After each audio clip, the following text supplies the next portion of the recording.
Hey, what's going on, guys? What's going on? I hope you guys are having a wonderful day. Welcome to drboycetv.com, the home for intelligent Black people. My name is Dr. Boyce Watkins. I got a question for you guys.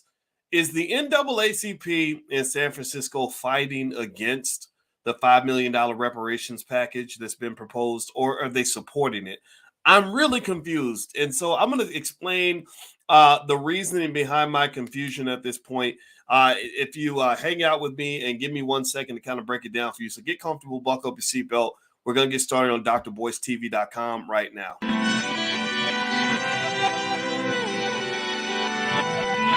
Here we are, clan the isms, cataclysm great. Our people out here struggling, trying to make it in this state. Everybody out here doing it, but we the ones too late. Now family, we the ones who gotta delegate. Get that money in the power, never be fake. Stick to co-sign for 3. What did he say? Create jobs, support our own. Educate the same and buy back your home. Got 3 degrees, triple 10. 3 PhDs, now we on the CNN. DBTV, let's talk about negligence. Ignorance is bliss, but we can turn it to intelligence. Believe none of what you hear, half of what you see. Let's break it down here on Dr. Boyce TV. Here we are. Welcome to drboycetv.com, the home for intelligent Black people. My name is Dr. Boyce Watkins, and today I want to talk to you guys about reparations. Right now in San Francisco, there is a really important conversation happening around reparations. Some of the folks out there are really being progressive in terms of really pushing forward with the wealth that was stolen from Black people over hundreds of years.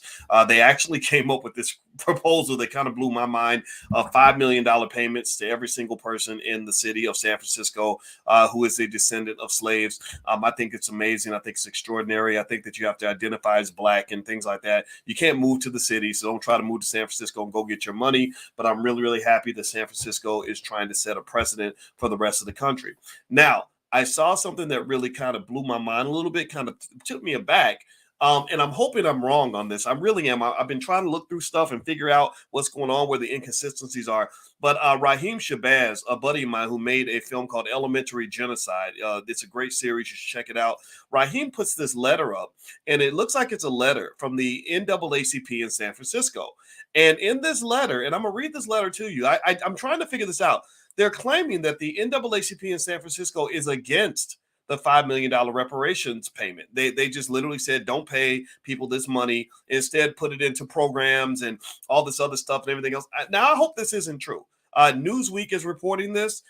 Raheem had this letter up there.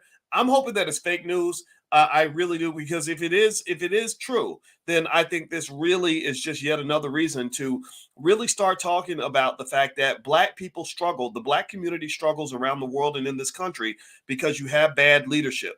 You have ineffective leaders who don't really represent your interests. And so right now, let me just say this before I read this letter. Let me say this very, very clear. I'm going to make this abundantly clear.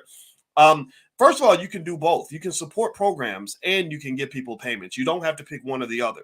That's the first thing. You can support the programs and you can give people the cash, right? Both of those things, right? The second piece of this too is that if I had to make a choice between letting fake Black leaders take money on behalf of the community that we don't know what's going to happen with that money. We don't know where that money is going to be invested. We don't know whose pockets that money is going into, versus giving that money directly to Black families so they can make the best moves for themselves and choose what they want to support. Y'all know where it is. Y'all know where my opinion stands. Y'all know what I believe.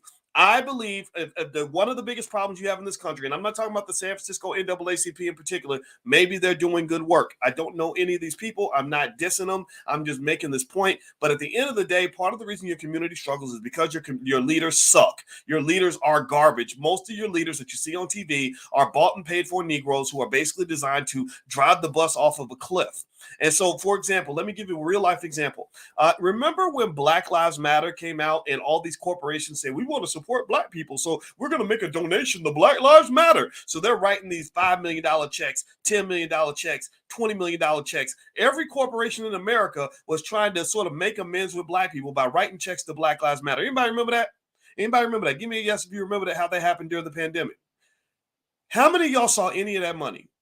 How many of y'all got a check from Black Lives Matter? How many of y'all got some land? How many of y'all got business loans? How many of y'all got grants? How many of y'all got any money? Did anybody see in a nickel of that money? Did anybody see any of that money? Anybody.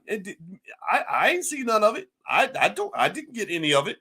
Does anybody live in a neighborhood that suddenly got better because suddenly all the $100 million of infrastructural investment was made in that community all because Black Lives Matter arranged for the funding? Anybody? No. No, and let me explain this. This is where I'm going to put on my finance professor hat. I actually literally have a hat called my Black finance professor hat, and I put this on when I start talking like a Black finance professor. Every now and then, it literally says Black finance professor because I have a PhD in this stuff. And let me just tell you this: there was a conservative theory that was basically false in the 1980s that was circulating as a bunch of nonsense, and it was called trickle-down economics. Trickle-down economics was this BS that said if you give it to the people at the top, they're going to trickle it down to the people at the bottom. Anybody remember that? Anybody remember trickle-down economics during the Reagan administration? Oh, well, if we take care of the job creators and the wealth, they don't call them rich people, they call them job creators. If we take care of the job creators and cut taxes for the job creators, then that'll trickle down to the working class and trickle down to the poor. Did trickle-down economics actually work? Anybody, any hands? Y'all need me to break it down for y'all real quick? You know where this is going. Trickle-down economics did not work. It was a garbage policy that destroyed this country. The reason the government debt is over $32 trillion right now, last time I checked, is because of things like trickle-down economics. Rich people don't trickle down nothing. That's why they rich. They don't. You don't get rich by keeping holes in your pocket. You don't get rich by giving your money away. You don't get rich by letting money slip through your fingers. Now, that might make you a member of the Black community because our money slipped right through. The little Arab guy put the little corner store up. He'll suck up all the Black money. Then you got the Asian nail salon, right? So the money trickles out of our hands. But rich people, they rich because they don't trickle their money down. Well, guess what? There is a liberal version of trickle-down economics also. The liberal version of trickle-down economics comes in the form of bad leadership. So you get your symbolic leaders, your Al Sharpton types and people like that, and these people at the top get paid, they get money, they get donations, they get to go jack up corporations and shake them down and get money out of those companies, and somehow that money never trickles down to you. It never trickles down to you. It never gets to the people who really need it, the people who deserve it. So here's what I believe. Here's what I'm saying. Any reparations plan, that is going to be effective, needs to have that wealth and those resources go right to the families. Right to the families. And don't you dare for 1 second try to claim. And I'm gonna read this letter that I saw on Raheem Shabazz's page from the NAACP, hoping that it's not true. But don't you dare for 1 second act like you need to be somehow the guardians of the Black community. You ain't no damn guardians because you ain't been guarding nothing. You don't deserve to be the guardian. You're like the long lost baby daddy who's coming back after 25 years claiming that you were there raising the baby. You wasn't raising the baby. You wasn't doing nothing. You ain't guarded nothing. You ain't represented nothing. So no, that money should go to the families. Don't tell me, oh, well, we need to manage the money because if you give the money directly to Black people, they're going to spend it. Well, so what? It's their right to spend it if they want to. They can spend it if they want to. And guess what? A whole lot of them are going to invest it and do a better job of getting that money right to the people who need it than you will. They're going to get it to their kids. They're going to go buy a house with it. They're going to go start a business with it. They're going to have some financial security with it. Some things that you have never, ever provided, you cannot provide, and you will not provide because we know that you're working for those white folks who got you that job in the first place. You are a high-paid employee. You are not a leader. You are incapable of doing anything of significance for the Black community. You've proven that time and time and time and time again, period. I digress. Let's move on. Take 1 quick second. If you could, please hit the thumbs up button, share, subscribe. In case you wonder, I have to do this because we're building Black-owned media. I'm not like Tyler Perry. I don't have Lionsgate. I'm not like the people in Hollywood. I don't have a major corporation backing me up. We are doing this grassroots. I need your support. So if you could share this video, if you could hit the like button, if you could subscribe, if you could hit the thumbs up button, the notification bell, all those little things are really, really helpful because we got to negotiate with this thing called the algorithm that doesn't like conversations that get a little bit too Black. Also, I have a new book, and we as a community put this on. It's #1 of the Amazon's bestsellers list. It's called The 10 Commandments of Black Economic Power. You guys know my PhD is in finance. I was the only Black man on the planet to get a PhD PhD in finance in the year 2002. To this day, there's nobody else that year who got that degree. So I know what I'm talking about. I wrote this book for you, specifically for Black folks. It is a specific blueprint training manual for any Black family that wants to build generational wealth, any Black family that wants to break generational curses, any Black family that wants their family to get ahead, that wants their children and grandchildren to be on top. So if you love your kids and you want ideas that are going to make them strong, then feel free to go take a look at this book. You can get a copy either at my website, boycewatkins.com, or you can get it on Amazon.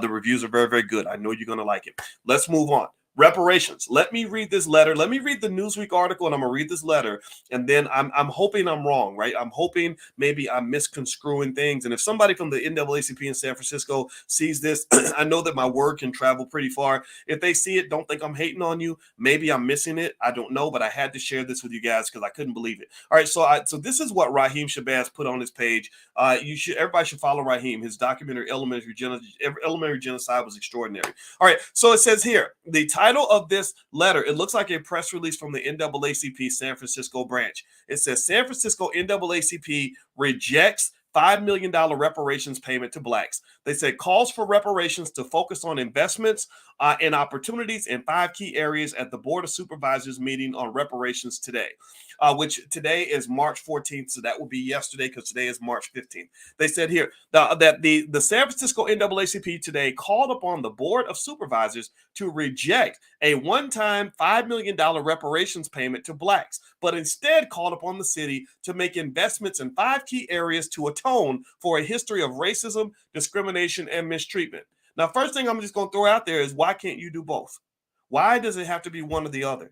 And why in the world? I mean, Lord Jesus, we got so many things Black people are fighting about all the time. You fighting over gender, you fighting over sexuality, you fighting over education level, who the educated versus uneducated. You got so many things you're fighting about. Why in the hell are you fighting over this? There should be no fight over this at all. It should be a both and conversation. This does not have to be an either or. That's the first thing. So here's what they said. Reverend Amos Brown. Don't know Amos Brown, but my Lord, if that's not a Negro spiritual name, I don't know what his name is. Literally Amos, Reverend Amos Brown. We've been screwed by a lot of pastors with names like Amos Brown, but I don't know. Maybe he's cool. I don't know this guy. I'm not trying. Y'all don't get me started because I don't want to say nothing that's gonna hurt nobody's feelings. So let's just keep going.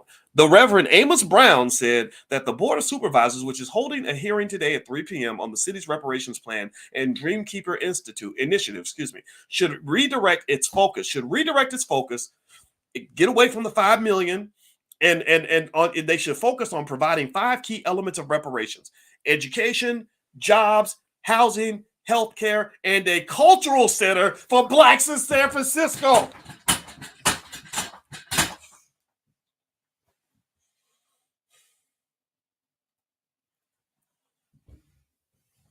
Did y'all hear this?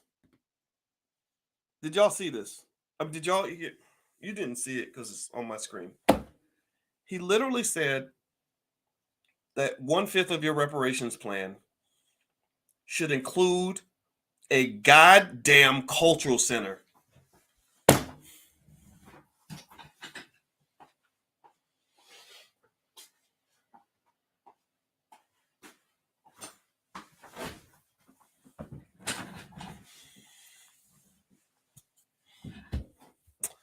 Pastor Brown, please step away from the pulpit. Pastor Brown, we're going to need you to step down. I'm sorry. I don't want to be. Sit your ass down and please shut up. Just stop it. Just stop it, please.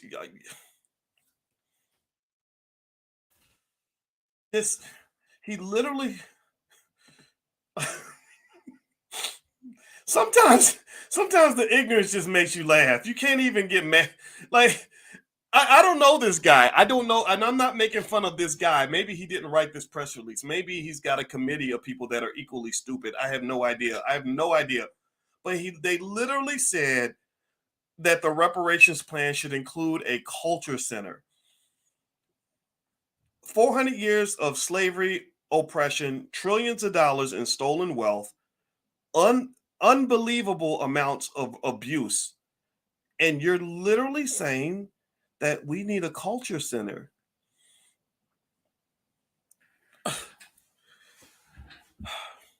Okay, calm down, boys.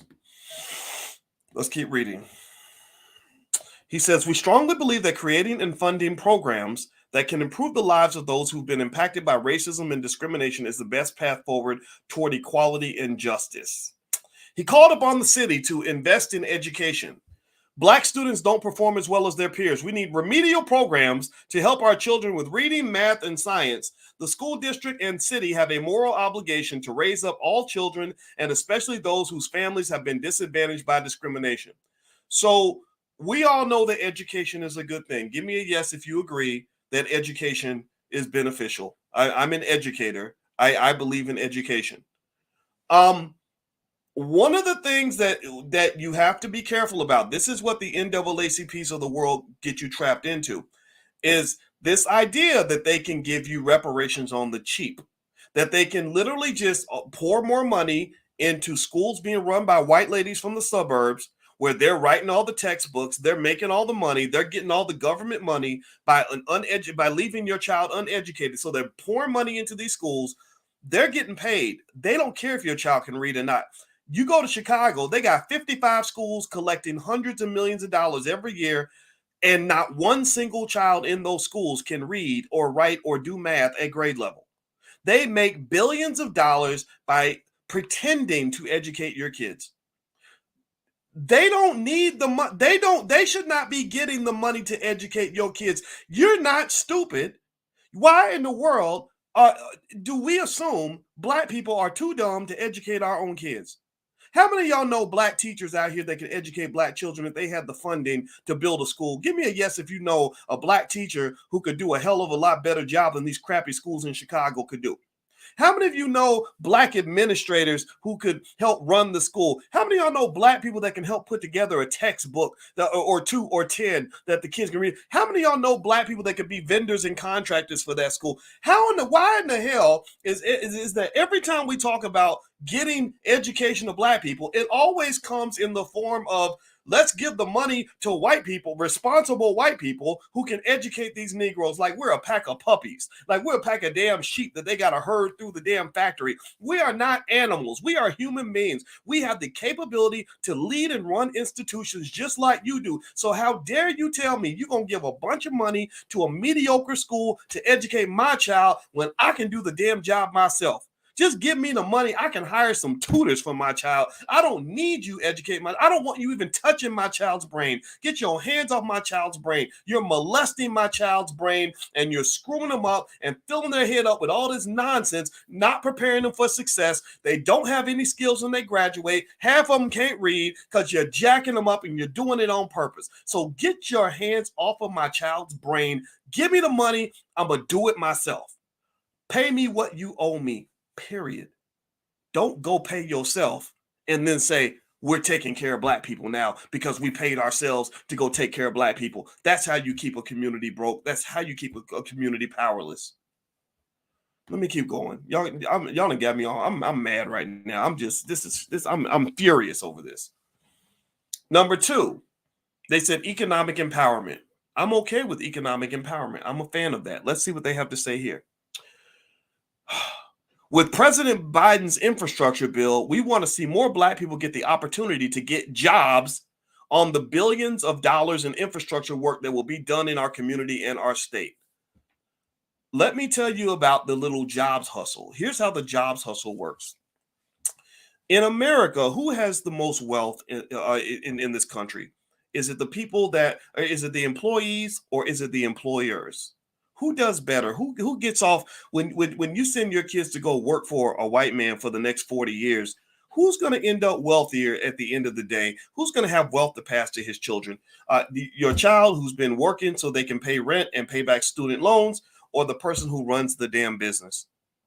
When you're talking about discrimination in hiring and who's choosing to hire, who has the most power in that process? Is it the employee or is it the employer? When you're talking about the treatment on the job of Black people, do you think that Black people will be better off working for Black people or working for people who don't look like them, who don't like them, who create a toxic work environment and inundate them with microaggressions to the point where they're so mentally ill that they need to go see a therapist or drink liquor every night just to keep their sanity?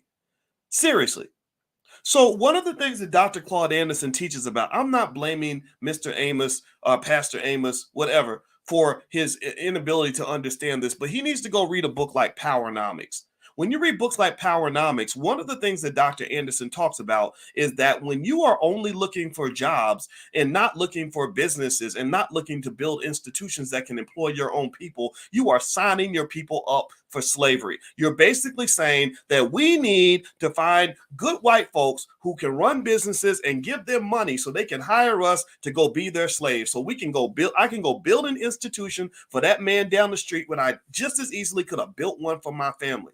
Instead of trying to become the next Sam Walton, I got to go work for the next Sam Walton. You don't want these politicians run around just talking about jobs. You need trillions of dollars to go towards supporting Black business owners. Every Black person ain't fit for corporate slavery. Every Black person doesn't need to be working for somebody else. Some people do, for sure. But the part of the reason that your children are stressed out so much is because they graduate, they go off to college, they come back, they got they got a piece of paper in one hand and a bunch of student loans in the other, and they're like, where am I going to go next? They can't go back to their own communities. Why? Well, because there are no jobs. Why are there no jobs? Because there are no businesses. So you need to support Black-owned businesses too, as much as you support jobs. So I don't want to keep hearing the word jobs, because jobs are designed for people to go and build institutions for other people. The whole community can't be filled with Black people looking for jobs. You need to have job creators in the community too.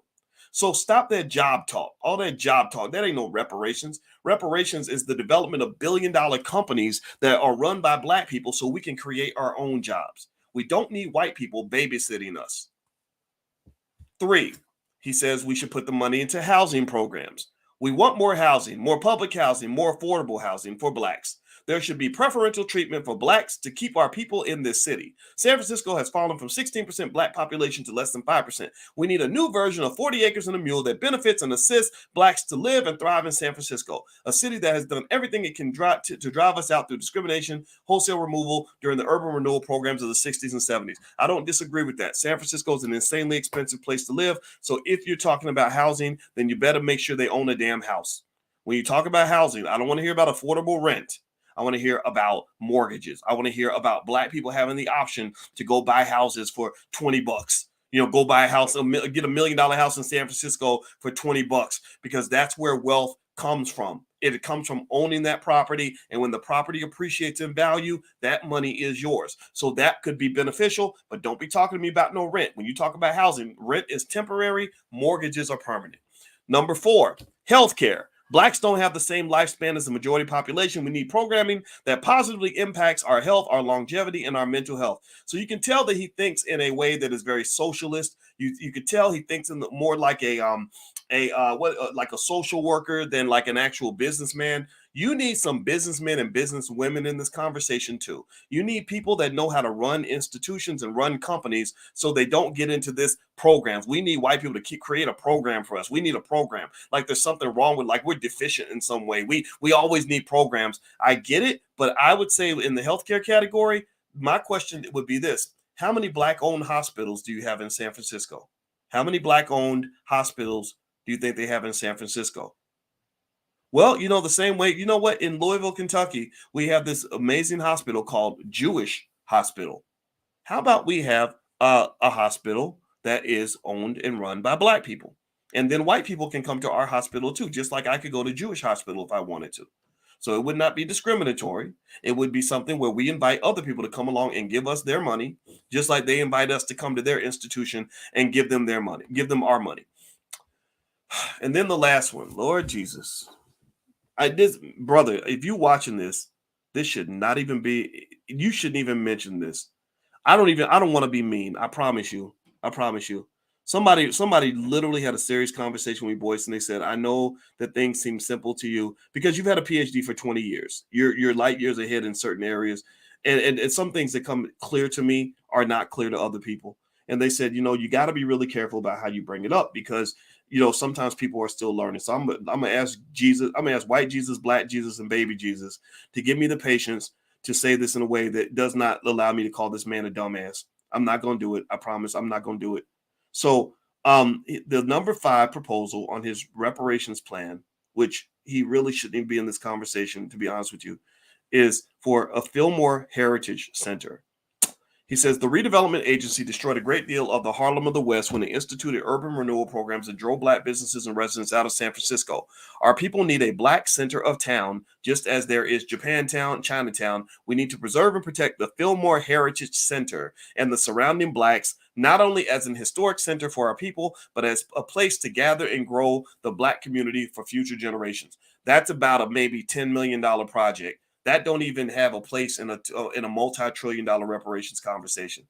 I have never in my life ever once seen Joe Biden or any other politician, when they're talking about multi-trillion-dollar projects, say, "Oh, by the way, we need to have a community center or whatever. We need a heritage center."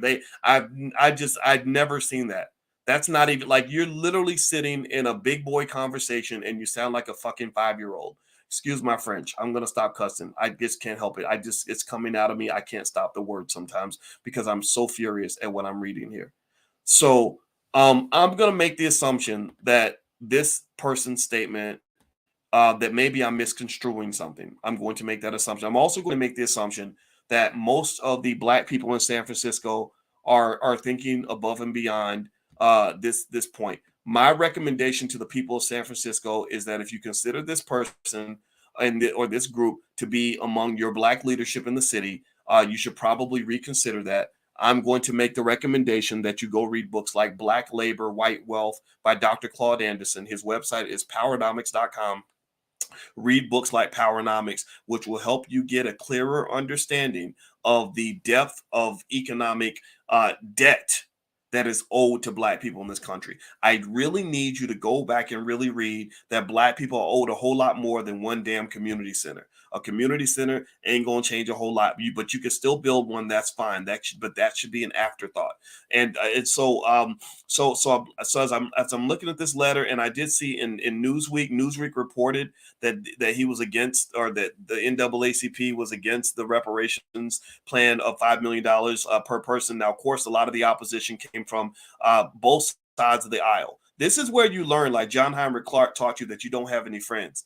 In this debate, when you get to the topic of reparations, you're going to get opposition from Republicans and from Democrats. You're going to get attacked on all fronts. You're going to get beat up by the Crips and the Bloods of politics. That nobody's going to really get on your side. Now, the white folks who do get on our side and really talk about for real reparations plans that really make sense, in my book, I'm going to go ahead and say this. I rarely say this. In my book, if you are not black and you support a strong reparations plan similar to what they were originally talking about in San Francisco, I would actually use the term I almost never use, and that is an ally. You have proven yourself to be an ally to the community, because when we're talking about the money, you're not running out of the room. When they talk about black people, it's always about the symbolism. It's always about how do we get black people to come out and vote. It's always about keeping black people at bay. But when black folks start waking up and they start becoming conscious and they start understanding their worth, and you start saying, man, like, wow, 5 million per person, and then you start negotiating down from there, then that's when all bets are off. That's literally when you're playing a different game, black people. I need you to understand this. You're going to get a lot of opposition. They're going to fight you like hell. You got to stand your ground. That's how you get something in this country. That's how you get something out of life. In certain areas, compromise is not allowed. Why? Well, because we know what happened. We know the history. We have the receipts. We have the documentation. We have the paperwork. So at the end of the day, they can't argue that it didn't happen. They can't argue that the wealth wasn't stolen. It's all documented. So the only thing at this point is, do you have the balls to go take it? And not just the balls. Some of y'all ain't got no balls, but like Betty White said before she passed, I don't know if she passed. Did Betty White die? I can't remember if she's still alive. Seems like she's been around a million years. But Betty White, one of the coolest white people ever, she actually made a point that she said, people say you have to have balls to be strong. That ain't true. She said a vagina takes a pounding and just keeps on going. So vaginas are stronger than balls. So if you got the balls of the vagina to make it happen, then go for it. But at the end of the day, somebody said she passed. Okay, she did pass. I can't remember if she did or not. It seemed like she was going to live forever. But shout out to Betty White. But here's my point. My point is to say that at this point, you know what you're owed. That is not up for debate anymore. It's just not. The only thing to debate is whether or not they're willing to do the right thing. And people don't do the right thing because it's the right thing. They do the right thing because you force them to do it. That's it. If you don't force them to do it, they're going to make every excuse in the book. We don't have the money. It's not a clear plan. Here's an alternative. You have to stay on point. If you can't stay on point, if you can't stay focused, then they're gonna distract you every single time. Okay, so that's my 2 cents. I hope that all this isn't true. If I find out any contrary information, I'll report that also. And again, if I said anything to hurt anybody's feelings, just know I got to tell the truth. I got to be honest. I can't hold it back. I was really angry when in this critical conversation about a massive reparations bill that could change the lives of so many people. You talking about a damn community center. Don't nobody want your damn community center. You could build that. We could build that after you send out the $5 million, and stop talking about them putting more money into the public schools and more money into their hospitals, putting more money into their businesses, or giving more money to their landlords so they can create affordable rent for you. No. You want to aim for ownership. Ownership is the key to wealth. That is literally one of the commandments. Literally in this book, the 10th commandment is that ownership is the key to wealth and power. That's the 10th thing that your family must understand. There's 10 other things. You can feel free to go take a look at the book. It's on Amazon. It's called the 10 Commandments of Black Economic Power. And at the end of the day, you got to be thinking in terms of ownership. And so what my question would be, if after this reparations bill is passed, if I walk through downtown San Francisco and I see probably $1 trillion or more, a couple $1 trillion worth of real estate, how many of those multi-million, multi-billion dollar skyscrapers are owned and controlled by Black people? How much of that land, that downtown, right in the middle of the city land, how much of that land is owned by Black people? You're used to assuming that it's never owned by Black people because you're used to assuming that you belong on the fringes of society.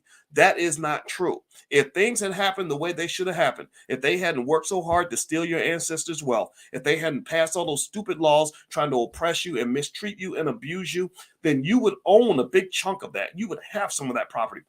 I could walk through a downtown Denver or a downtown Chicago and see massive multi-billion dollar skyscrapers and say, oh, that's the Black building. But you can't see that anywhere because they literally push you out on the fringes of economic society. So I'm saying if you want to make it work, then do something real. It's going to be painful. It was painful for us to go through it. It's going to be painful for you to fix it. Pain must begot pain. That's the only way you can pay the price. If it's easy and it's fun, then that means you didn't do your damn job. So that's where I stand. I'm not telling you all where to go. I don't ever tell anybody who to vote for or what to do when it comes to politics. I can only tell you where I stand. And where I stand is no reparations, no vote. If you're not coming to me with a real reparations plan as a politician, I will not support you, period. That might be extreme, and maybe it's crazy. I don't know. Maybe people think that's weird, but it's my damn right. And I know I'm a man. I know that I have just as many rights as you do. So the same way you might fight for something else. Maybe you're fighting for LGBT. Maybe you're fighting for trans this and whatever. Like, you can fight for all of that. But guess what? I'm going to fight for mine just as hard as you're going to fight for yours. And I think that that's what Black people have to do. Stop trying to be friends with people who don't respect you. Period. If you want to be my friend, then shut up and pay me. That's it. You want to be my friend, then deliver some tangibles. You want to be my friend, then follow through on what you know that you owe me. If you don't do that, then I know you're blowing smoke up my butt. I don't need that. So anyway, that's it, guys. I'm out of here. Have a good day. God bless you. Again, the book is called The 10 Commandments of Black Economic Power. I'm very proud. It's the #1 bestseller right now on Amazon in the public finance category. Feel free to go take a look. You can go to boycewatkins.com and take a look. Also, I put something up for this week. Every week I try to give you guys something that'll help you economically. So I did a mini training on credit scores and basically 7 steps you can follow to improve your credit score. Good credit is one of the first steps toward building wealth. So feel free to go to boycewatkins.com. It's totally free. And you can go take a look at that. In the Black Business School, we're here to help you. This is our institution. We built this. It's an HBCU for the 21st century and beyond. And I know that it's going to be the Black Harvard one day. I'm leaving 80% of my wealth to the Black Business School because I know what it's going to become one day, but you got to believe it. You got to pour into it. You got to push to build something that's yours. So the same way they build institutions, we build ours, and we're getting it done. So God bless you guys. Have a good day, and I'll see you soon. Thank you for listening. I'm going to go hang out with my wife and take a nap because I need to calm down because Reverend Amos, you done made me mad, brother. I'll see y'all later. Take care now. Peace.